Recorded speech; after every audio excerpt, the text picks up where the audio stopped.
में प्रभारी मंत्री डॉक्टर मोहन यादव, सांसद रोडमल नागर, भाजपा जिला अध्यक्ष दिलवर यादव के साथ संबोधित किया गया। पंचायत चुनाव को लेकर कांग्रेस नेताओं की भूमिका ने एक बार फिर स्पष्ट कर दिया है कि उसने पिछड़ा वर्ग की पीठ पर छुरा भोंकने का पूरा प्लान तैयार किया है। जब पंचायत चुनाव की घोषणा हो गई थी तो कांग्रेस को उसमें व्यवधान डालने की क्या आवश्यकता थी। मध्य प्रदेश पंचायत चुनाव में कांग्रेस के निशाने पर चुनाव के नियम कायदे नहीं, पिछड़ा वर्ग को नीचा दिखाने के मंसूबे थे। कांग्रेस को सर्वोच्च न्यायालय, उच्च न्यायालय, चुनाव आयोग जैसे संवैधानिक संस्थाओं पर कोई भरोसा नहीं है। कांग्रेस का भरोसा सिर्फ समाज को बांटो और राज करो नीति पर है।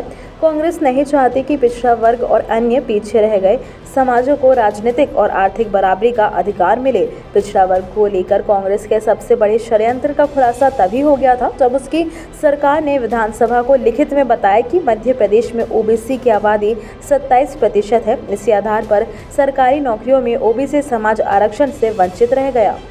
के माध्यम से जनता के बीच बात पहुंचाने का प्रयास कर रहे हैं ताकि दूध का दूध, पानी का पानी हो जाए। मैं आज इसी बात को लेकर के दिन में एक प्रेस कॉन्फ्रेंस उज्जैन में कर चुका हूं और दूसरी प्रेस कॉन्फ्रेंस अभी आपके सामने यहाँ हमने राजगढ़ में की। भाई सर, एक चीज़ बताइए, आप जो ये रिव्यू पिटीशन की है सरकार ने, और मान लो उसमें भी सुप्रीम कोर्ट ने अपना पूर्ववत फैसला दिया तो चुनाव होंगे सरकार का? देखिए भाई, हमारे यहाँ न्यायालयीन व्यवस्था में सर्वोच्च न्यायालय से बड़ी कोई न्यायालय नहीं है। तो बात ये है, एक मिनट आपकी बात होगी, मैं बात कर लूँ ना। तो अभी इस सुप्रीम कोर्ट के परिप्रेक्ष्य में तो हमको उस दिशा में बढ़ना पड़ेगा, लेकिन ये काल्पनिक सवाल है। जब हमने रिव्यू पिटीशन फाइल कर दी है तो जब तक रिव्यू पिटीशन में हम अपनी दमदारी से पक्ष रखेंगे। इसलिए हम बार बार कह रहे हैं कि हम जो कह रहे हैं वो सही है।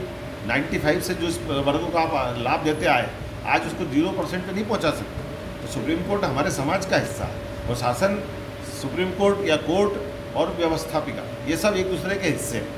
इसलिए एक दूसरे की मर्यादा का लेके चलना और सबको मिलाकर के देश के भले के लिए हमको काम करना है। इसलिए हम अपनी अपनी मर्यादा में सब हैं, लेकिन लक्ष्मण रेखा किसी को नहीं पार करना चाहिए। ये हम निवेदन करते हुए अपनी बात कोर्ट में रख रहे हैं और कोर्ट के फैसले तक हम इस बात के लिए उसी तरह से वापस कृत संकल्पित है। हमने माननीय प्रधानमंत्री से सरकार को भी अवगत कराया है कि आज ये जो जिस ढंग का आपको ध्यान में होगा कि ये पिछले समय भी जो ओबीसी आरक्षण उलझा था, ये मराठा आंदोलन का मुद्दा बनाकर विवेक तनखा जी ने उस समय भी भ्रमित करने का प्रयास किया था।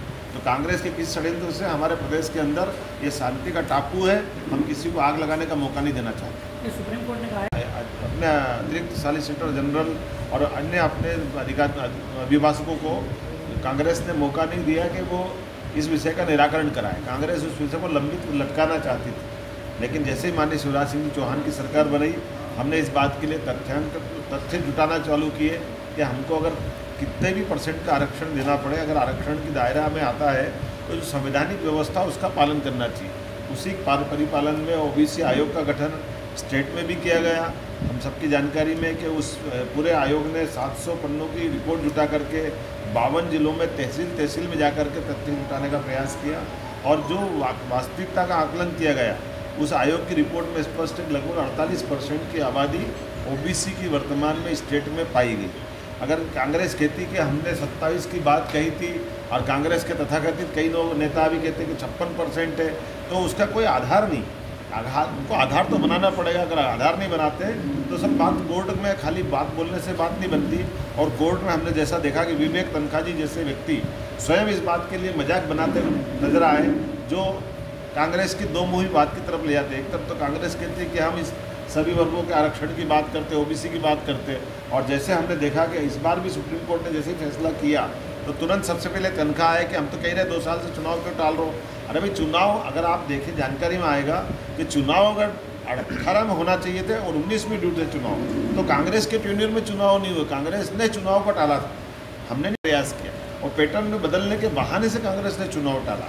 तो आज मैं आपके सामने बताना चाहूँगा कि सरकार ने दोबारा से ये जो फैसला आया है कि एकदम एक वर्ग को 0% पे पहुँचा देना, ये किसी दृष्टि से उचित नहीं माना जा सकता है। इसी कारण से माननीय सुप्रीम कोर्ट ने जो कहा कि हम आरक्षण ओबीसी को 0 करते हुए चुनाव कराने की बात करते हैं, सरकार को ये मंजूर नहीं। माननीय मुख्यमंत्री ने इस बात के लिए दोबारा तैयारी करी और कल हमने दोबारा रिव्यू पिटीशन फाइल की है, जिसके बलबूते पर 17 तारीख लगी है। आपकी सबकी जानकारी में आ ही चुका है कि हमारे पास हमने जो पक्ष रखा दमदारी से रखा है और हमने जैसे भाजपा की राजनीति बहुत समाजों के सभी बीच के सामंजस्य बनाने की है, अंत्योदय की है। यही कारण है कि हमने कहा कि सभी वर्गों को लेकर हम चलना चाहते हैं। SC, ST, OBC, सामान्य वर्ग और जो जो इसके हकदार हैं उन सबको अपना हक दिलाने के लिए सरकार गंभीर है।